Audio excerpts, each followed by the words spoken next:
Boa noite, meus amigos. Graças a Deus estamos online. Estamos recebendo a nossa amiga Beth. Eu agradeço a Beth por estar aqui conosco, por fazer parte da nossa casa, por nos ajudar sempre. Sempre uma amiga mesmo, nos dando força nas tarefas. E eu gostaria de agradecer a todos vocês que estão inscritos no nosso canal, agradecer e continue divulgando o canal para a gente poder espalhar cada dia mais essa semente que é tão importante para nos dar o fortalecimento que necessitamos. Embora, né, a gente sabe que é, tem pessoas que não vão valorizar, né, nosso trabalho, mas a gente tem a necessidade, né, a gente necessita, e quem quiser nos seguir, continue seguindo, continue passando. Eu acho que é importante a gente espalhar essa semente. Acho que é importante a gente seguir sempre no caminho do bem. Bom, a Beth hoje ela vai fazer a leitura, o capítulo 8, e ela vai falar o item 8, né? A 10 é isso? Verdadeira pureza, mãos não lavadas. Interessante, né, amiga? Como vem a calhar nos dias de hoje esse tema. Então, eu gostaria de pedir, por gentileza, amiga Beth, por gentileza, para você iniciar com uma prece para a gente, né? E no final, uma prece para a gente, uns 25 minutos, se passar um pouco não tem problema, tá tudo certo.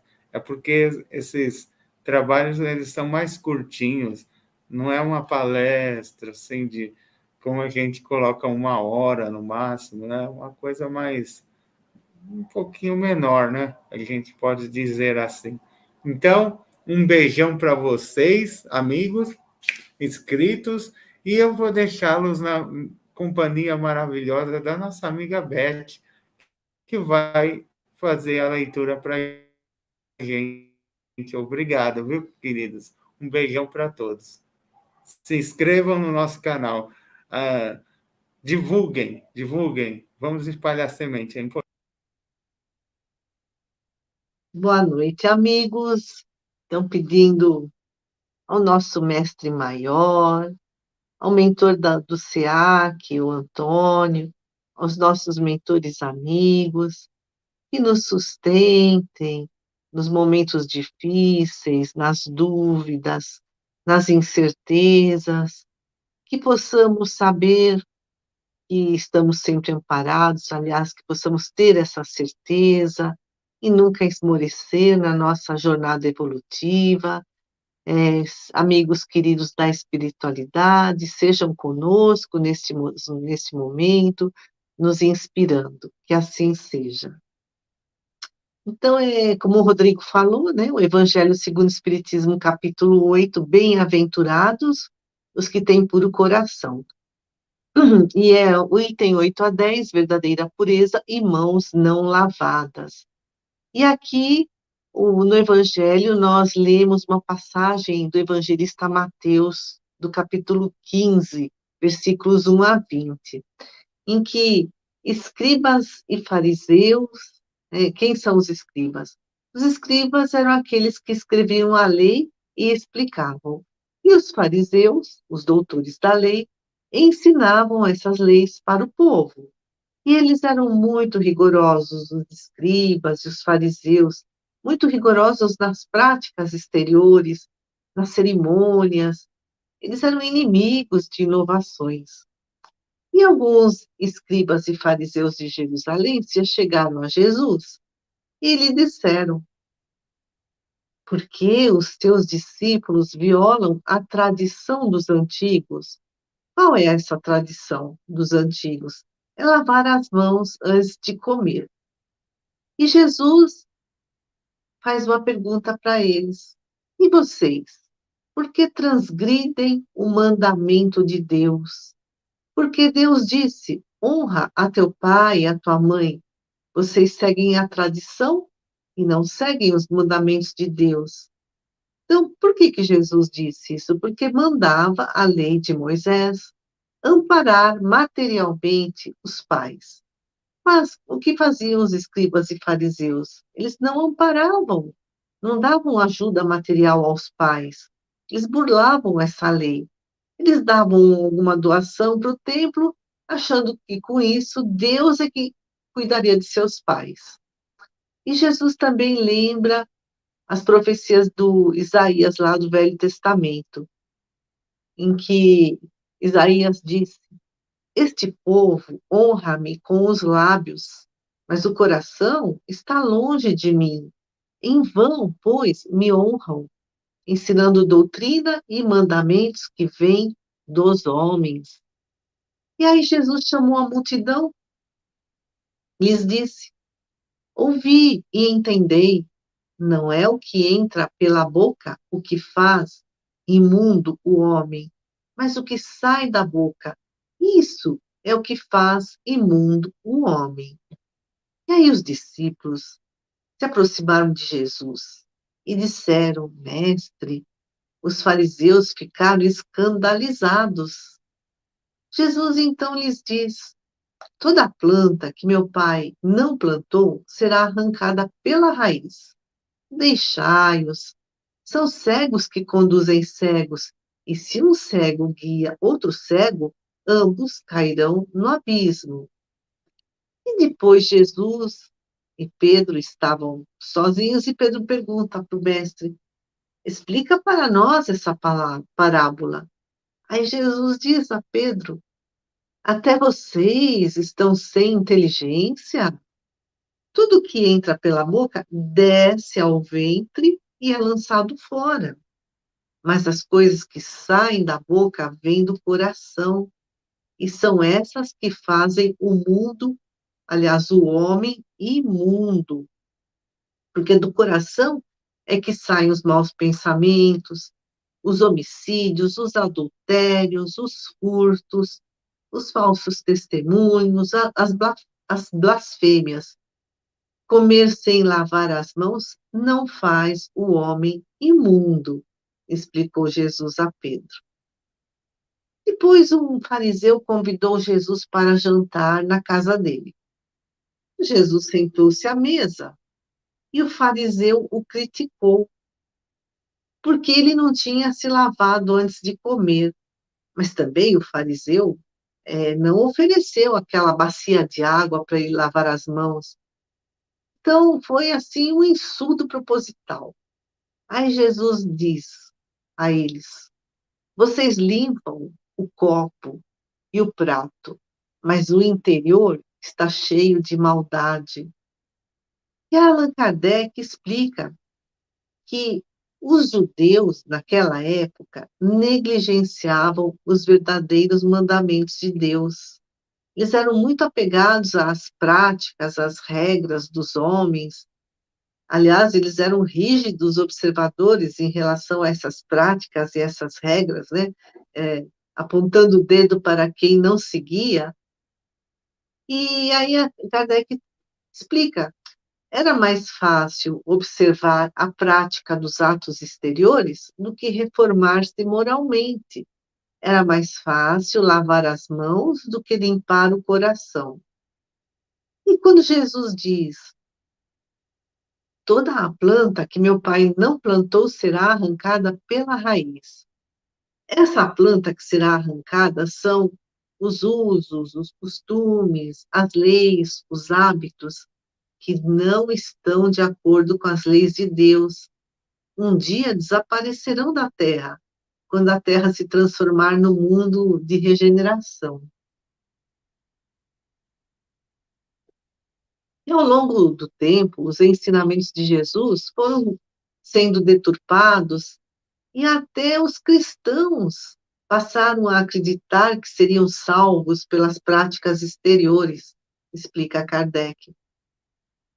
A finalidade da religião é unir o homem a Deus, mas o homem não chega a Deus enquanto não se fizer perfeito. E toda religião que não melhora o homem não atinge a sua finalidade.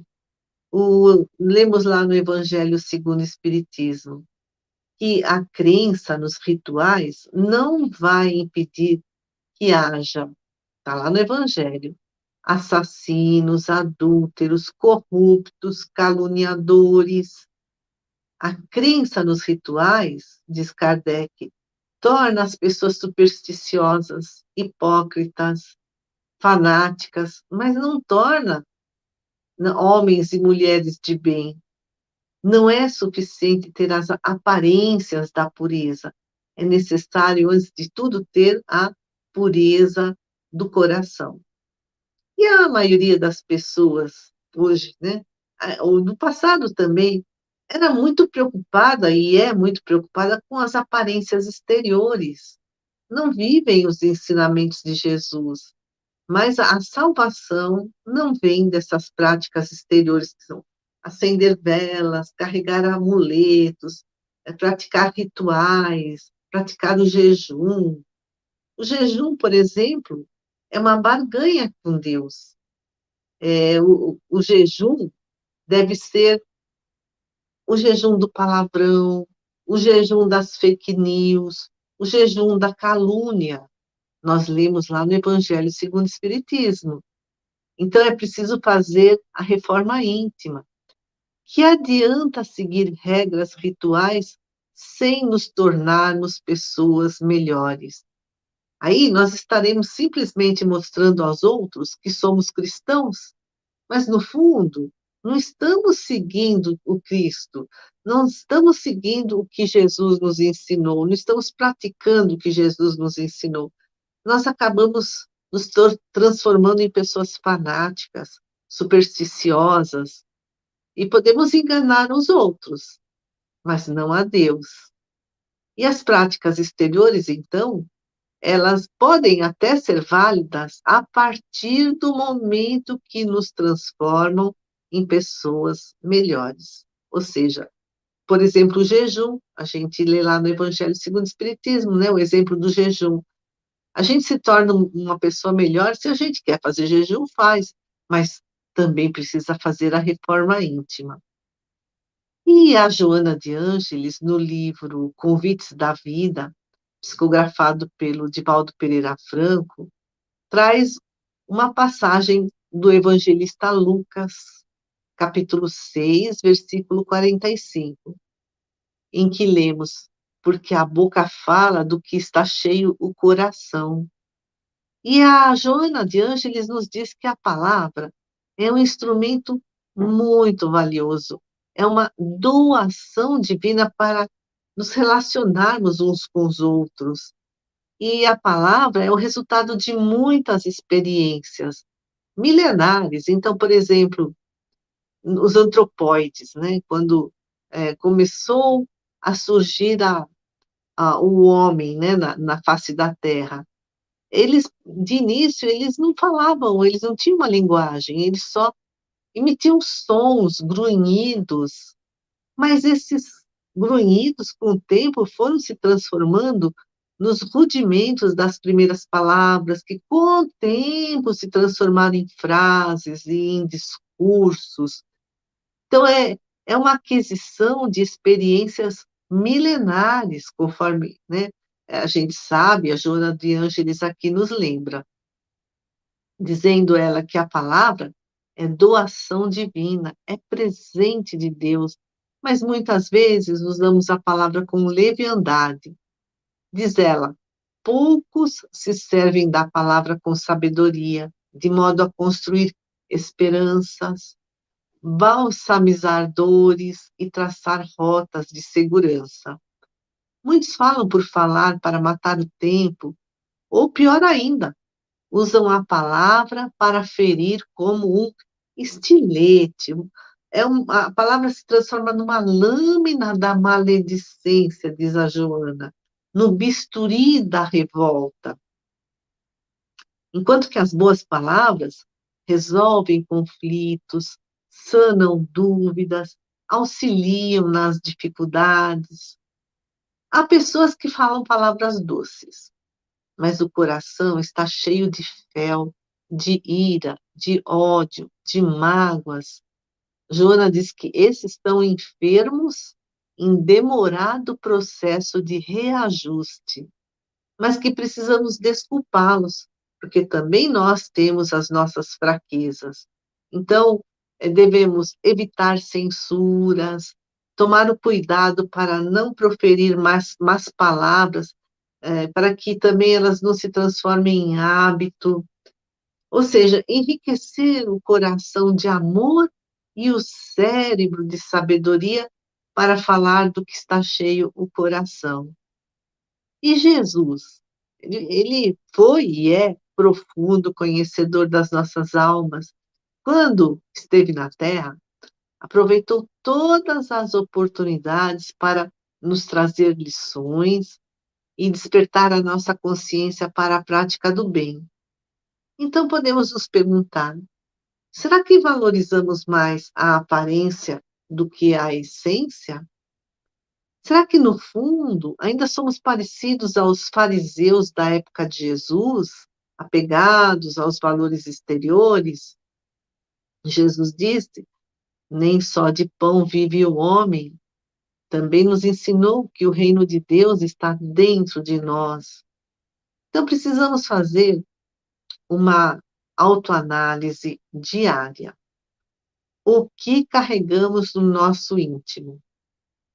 Bons pensamentos ou maus pensamentos? Bons sentimentos ou maus sentimentos?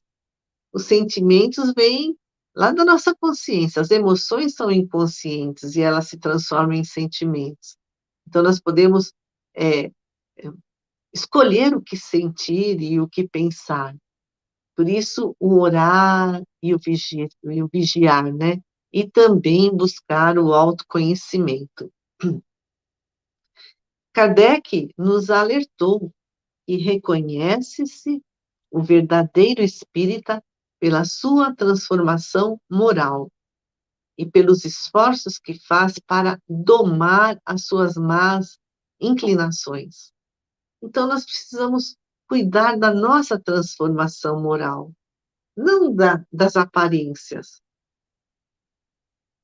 não daquilo que queremos, que os outros achem que somos, né?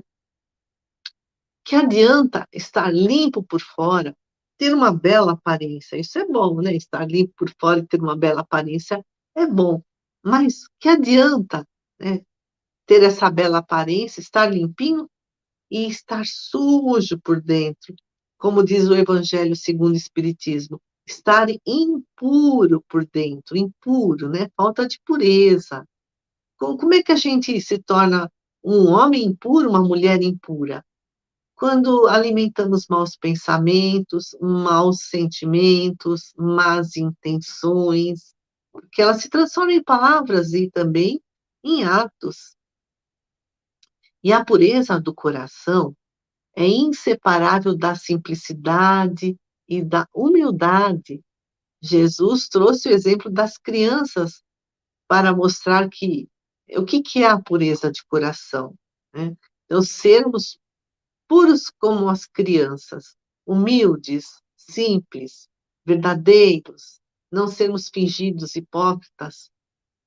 E lá em Samuel, lá no Velho Testamento, é uma passagem que está em Samuel capítulo 16, versículo 7, nós encontramos: mas o Senhor disse a Samuel: não atentes para a sua aparência, nem para a grandeza da sua estatura, porque ele era grande, ele era importante, porque eu o rejeitei. Então, o Senhor rejeita a aparência, rejeita a grandeza das coisas materiais, porque o Senhor não vê como vê o homem, pois o olha, pois o homem olha para o que está diante dos olhos, porém o Senhor olha para o coração. Então a gente não consegue olhar para dentro do coração da pessoa, né? A gente consegue ver só o lado de fora, mas o importante é o lado de dentro, né? Por que coração, né? A gente ouve sempre falar que o coração a sede da alma, a sede dos sentimentos. Por que isso? Isso vem lá da antiguidade.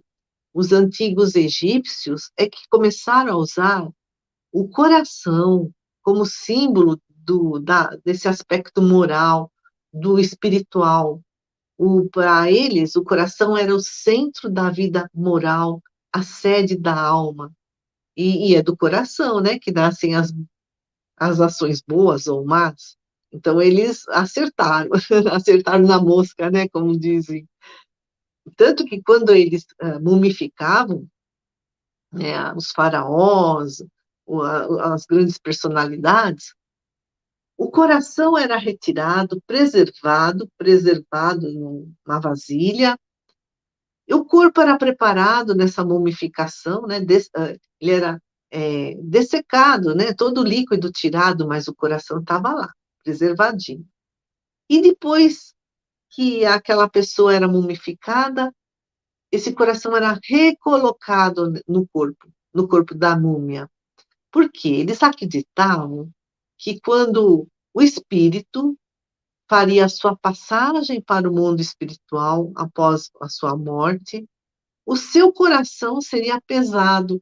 Como? Aqui estaria uma balança. E de um lado, né, para comparar o peso do coração, eles colocavam pluma, uma pena de uma ave bem levinha assim. E se, né, o coração fosse mais pesado que a pluma, essa pessoa era considerada culpada nessa mitologia egípcia, né, nessa crença egípcia, e essa pessoa, segundo ele, seria devorada pelos crocodilos. E se o coração fosse mais leve do que a pluma, essa pessoa seria considerada inocente e iria para o paraíso. Então, é a pureza de coração. Emmanuel, no livro Religião dos Espíritos, no capítulo 11, cujo título é Pureza, bem-aventurados os que têm puro coração, diz que no mundo não existiu ninguém com tanta pureza como Jesus. Jesus sabia encontrar a presença divina em todas as situações, em todas as criaturas. Então, a manjedoura, naquela época, era considerada um lugar desprezível, era onde se colocava comida para os animais se alimentarem. E Jesus transformou a manjedoura no símbolo da humildade. Maria Madalena, na sua época, era considerada uma mulher sem valor, obsediada, mas Jesus viu Deus no coração sofrido de Maria Madalena, tanto que ela se transformou na mensageira da ressurreição do Mestre. Pedro era uma pessoa rude, inconstante, semi-analfabeto, mas Jesus o transformou no símbolo da fé cristã que atravessou os séculos. Judas era um negociante suspeito, astuto, mas Jesus estendeu-lhe braços amigos. E Saulo de Tarso, ele era intransigente, diz Emmanuel, vaidoso, perverso. São palavras de Saulo de Tarso, de Emmanuel. Mas Jesus transformou Saulo de Tarso no seu embaixador. E termina Emmanuel. Se purificares assim o coração, identificarás a presença de Deus em toda parte. Maldade e crime são espinheiro e lama que escondem o brilhante divino, porque todos nós temos esse brilhante divino que precisa ser burilado, por enquanto ele está lá escondidinho, né? Pelas nossas imperfeições. E, diz Emmanuel, das profundezas do pântano podem surgir lírios perfumados e puros para exalçar a glória de Deus. Muito lindo. Então, fica aqui nesse exemplo de Jesus e esses ensinamentos maravilhosos de Emmanuel, para que possamos nos lembrar sempre, no nosso dia a dia, a purificar o nosso coração.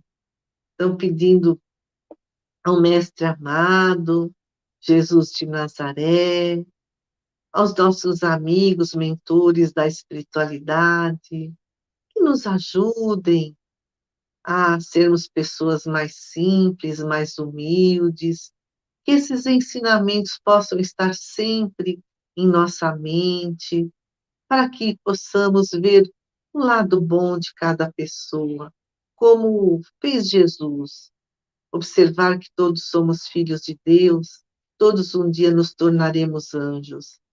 Senhor, abençoa o nosso lar, os nossos familiares e a nós mesmos. Graças a Deus e graças a Jesus. Muito obrigada, amigos.